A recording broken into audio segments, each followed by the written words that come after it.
శుక్లాంబరధరం విష్ణుం శశివర్ణం చతుర్భుజం ప్రసన్నవదనం ధ్యాయేత్ సర్వవిఘ్నోపశాంతయే. శూలభేదాది తీర్థ మహిమాను వర్ణనం.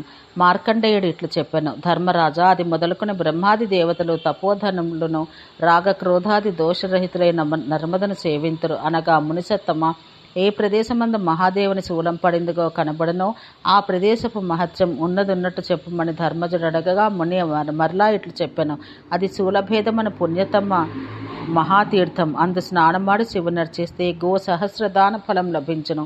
అక్కడ త్రిరాత్ర దీక్షతో మహాదేవుని అర్చిస్తే పునర్జన్మం ఉండదు.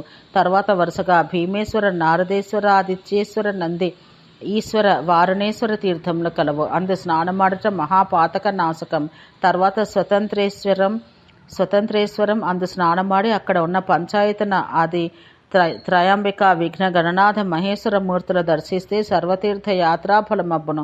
తర్వాత కోటి తీర్థం. అచట పూర్వం దేవదానవ యుద్ధం జరిగెను.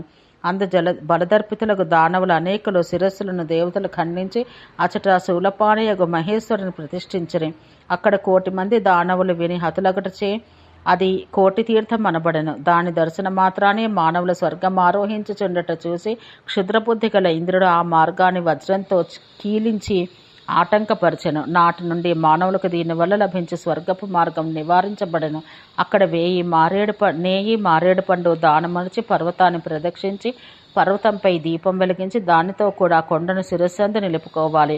దానిచే సర్వకామ పూర్తియగును. తుదకు రుద్రలోక ప్రాప్తియగును. తర్వాత స్వర్గం నుండి మరలి భూలోకాన రాజై పుట్టి రాజ్యమేలి మరలా స్వర్గం ఆరోహించును. తర్వాత మహాదేవ తీర్థం. అందు త్రయోదశి నాడు స్నానమాడినంత మాత్రాన్ని సర్వయజ్ఞ ఫలం లభించును. తర్వాత పరమశోభనమగు రాజేంద్ర తీర్థం. తర్వాత నరులకు పాపనాశకమగు అగస్త్యేశ్వరం. అందు స్నానం చే బ్రహ్మహత్య దోష నివృత్తి కలుగును. కార్తీక కృష్ణ చతుర్దశి నాడు అట చిత్త సమాధితో జితేంద్రుడై శివుని నేతితో అభిషేకిస్తే అతడు తన 21 తరముల వారిలో కూడా శివపురవాసి అగును. అట చేసిన ధేను, గోదానం, సానత్, చెప్పులు, ఛత్ర, గొడుగు, ఘృత, నెయ్యి, కంబల, దుప్పటి, విప్రాన్న దానములన్నీ ఇతరత్రా కంటే 1,000,000 గుణములు ఫలమిచ్చును.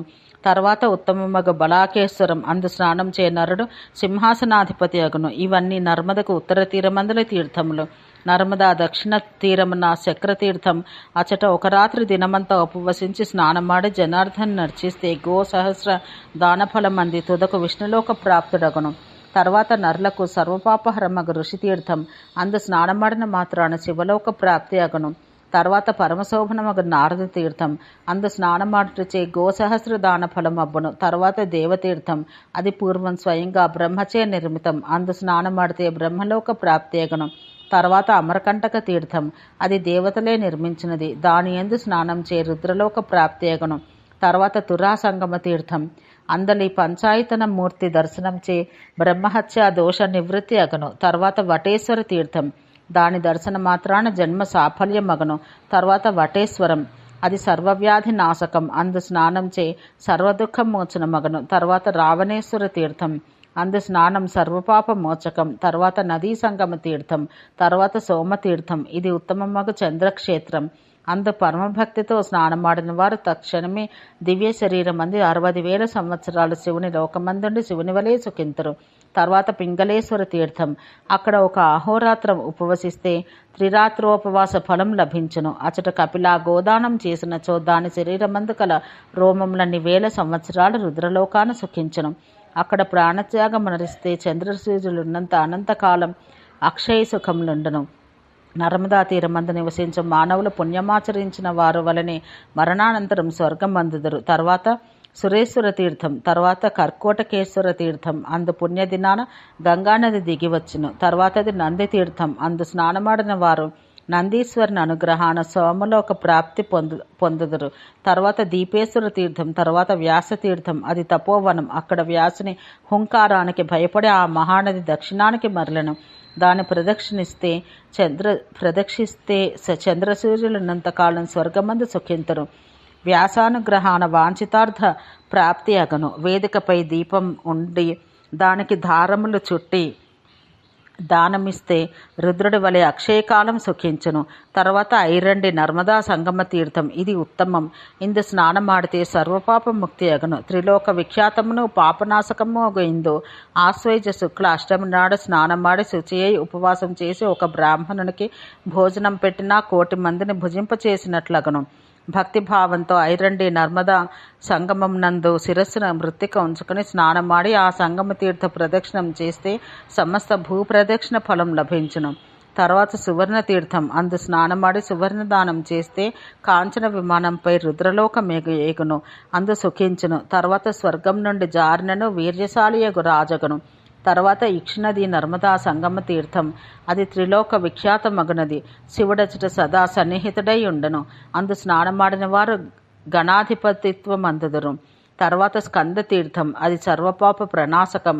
అచటికేగి అందు స్నానమాడిన మాత్రాన ఆజన్మ సంచిత పాపం నశించను. తర్వాత అంగీరస తీర్థం, అందు స్నానమాడితే సహస్ర గోదాన ఫలమంది రుద్రలోక ప్రాప్తుడగును. తర్వాత సర్వపాప ప్రణాశనమగు గణతీర్థం, అందు స్నానమాడిన వారు సహస్ర గోదాన ఫలమంది శివలోకాన సుఖింతరు. సప్తజన్మ కృత పాపాల నుండి ముక్తులగుదురు. తర్వాత వటేశ్వర తీర్థం, ఇందు స్నానం కూడా పైదాని వల్లనే ఫలప్రదం. తర్వాత సర్వదేవ నమస్కృత మగు సంగమేశ తీర్థం, అందు స్నానము చే ఇంద్రత్వం ప్రాప్తించును. తర్వాత సర్వపాపహరమును ఉత్తమము అగు 1,000,000 తీర్థం, అందు స్నానం చే రాజ్యప్రాప్తి అగును. ఇందు చేసిన దానం 1,000,000 గుణిత ఫలమిచ్చును. అందు స్నానమాడిన స్త్రీ గౌరీ వంటిది అగును, ఇంద్రపత్ని అగును. తర్వాత అంగారక తీర్థం, అందు స్నానమాడితే రుద్రలోక ప్రాప్తియు. అంగారక చతుర్థి దినాన స్నానం చే అనంతకాలం సుఖం కలుగును. అయోని నర్మదా నది సంగమాన స్నానమాడిన వారికి యోని సంకటము రాదు. తర్వాత పాండవేశ తీర్థం, అందు స్నానం చే అక్షయకాల సుఖమును, సురలచే కూడా అవధ్యత్వమును, విష్ణులోక సుఖాన్ని, సుఖానంతరం మర్త్యలోకమున రాజై పుట్టుటయు కలుగును. ఘటేశ్వర తీర్థమందు ఉత్తరాయణాన స్నానమాడిన వారికి సంకల్పితార్థాలు సిద్ధించను. తర్వాత చంద్రభాగా తీర్థం, అందు స్నానమాత్రాన చంద్రలోక ప్రాప్తి అగును. తర్వాత ప్రసిద్ధమగు చక్రతీర్థం, అది ఇంద్రుడును దేవతలు సమస్య చేసినచో ఆ వృషభానికి దాని సంతతికి దేవతలను నమస్కరించినది. అందు స్నానమాడి సువర్ణదానం చేయట పుణ్యప్రదం. అందు నీల వృషోత్సర్గం చేస్తే ఆ వృషభానికి దాని సంతతికి శరీరములందు కల రోమములన్నీ సహస్ర వర్షముల శివపురాణ వసించి భోగానంతరం వీర్యవంతుడు రాజగును. 1000 తెల్లని గుర్రములకు అధిపతి అగును. తర్వాత బ్రహ్మావర్త తీర్థం, రవి కన్యారాశి అందుండగా ఇందు స్నానమాడి ఒక అహోరాత్రం ఉపవసించి యథావిధిగా పితరులకు పిండదానం చేసి తర్పణమిస్తే అక్షయ ఫలం లభించును. తర్వాత కపిలా తీర్థం, అందు స్నానమాడి కపిలా గోదానం చేస్తే సంపూర్ణంగా భూమి అంతా దానం చేసినట్లగును. తర్వాత నర్మదేశ తీర్థం, దాని వంటిది ఇది వరకు లేదు, ఇక ముందు ఉండదు. అందు స్నానం చే అశ్వమేధ ఫలం లభించును. తర్వాత సంగమేశ్వర తీర్థం, అందు స్నానమాడుటచే సర్వయజ్ఞఫలం లభించును. ఆ ఫలభోగానంతరం భూలోకమందు సర్వలక్షణ సంపూర్ణుడు, ఏ వ్యాధి లేని వాడు అగు రాజై పుట్టును. తర్వాత నర్మదోత్తర తీరాన ఆదిత్యాయతన తీర్థం, దానికి ఈ పేరు ఈశ్వరుడే పెట్టెను. దీని యందు స్నానమాడి యథాశక్తిగా చేసిన దానాన్ని ఆ తీర్థ ప్రభావంచే అక్షయమగును.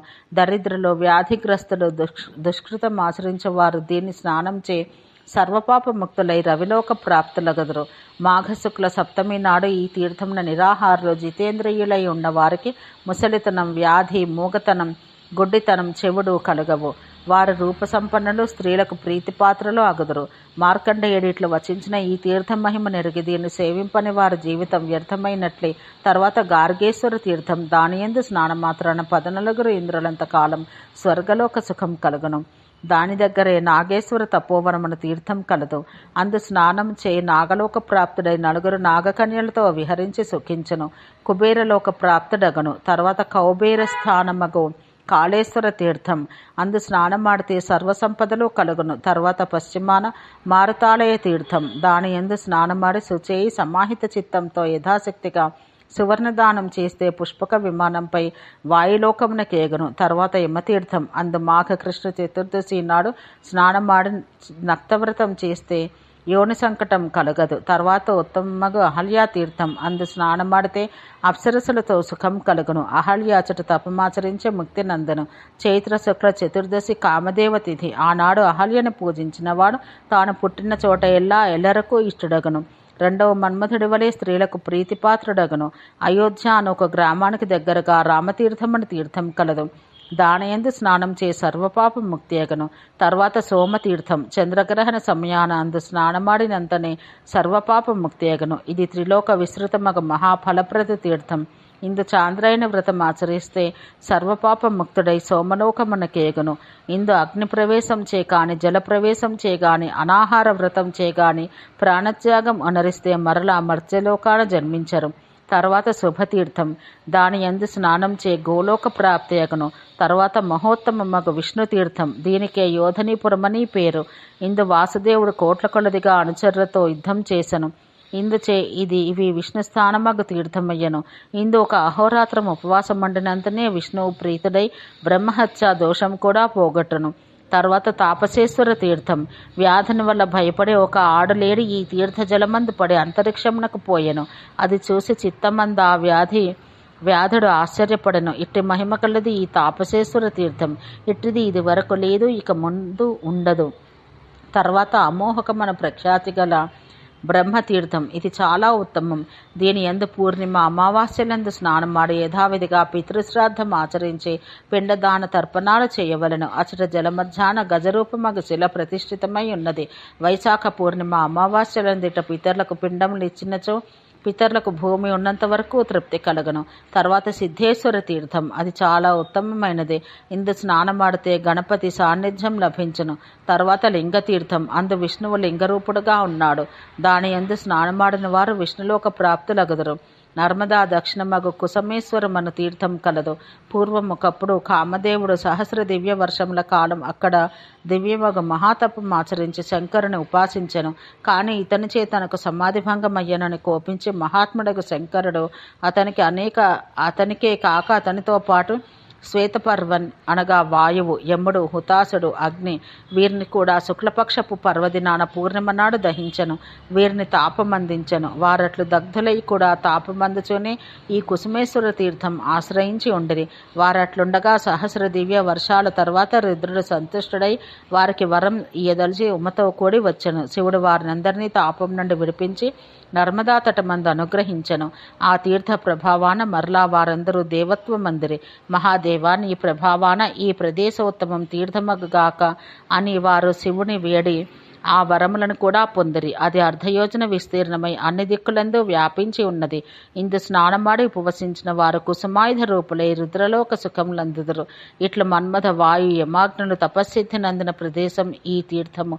దీనికి దగ్గరలో ఉన్న అంకోల వృక్షపు మొదట స్నానదానాదులు అచటి త్రయంబక తీర్థ జలములతో శ్రవణం చేసిన చరువుతో బ్రాహ్మణ భోజన పిండ ప్రదానంలో జరిపితే పితరులకు రవిచంద్రులున్నంత వరకు తృప్తి కలుగును. ఉత్తరాయణ మందు ఇచ్చట భగవానుడు ఘృతాభిషేకం జరిపితే శివలోక ప్రాప్తి అగును.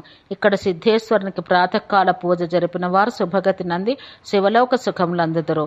ఆ పుణ్యం ముగిసిన తర్వాత భూమికి దిగివచ్చిన రూపవంతుడును స్త్రీలకు ప్రీతిపాత్రుడును అయ్యి సర్వ సముద్రాంతర్గతమగు భూమికి అధిపతి అగును.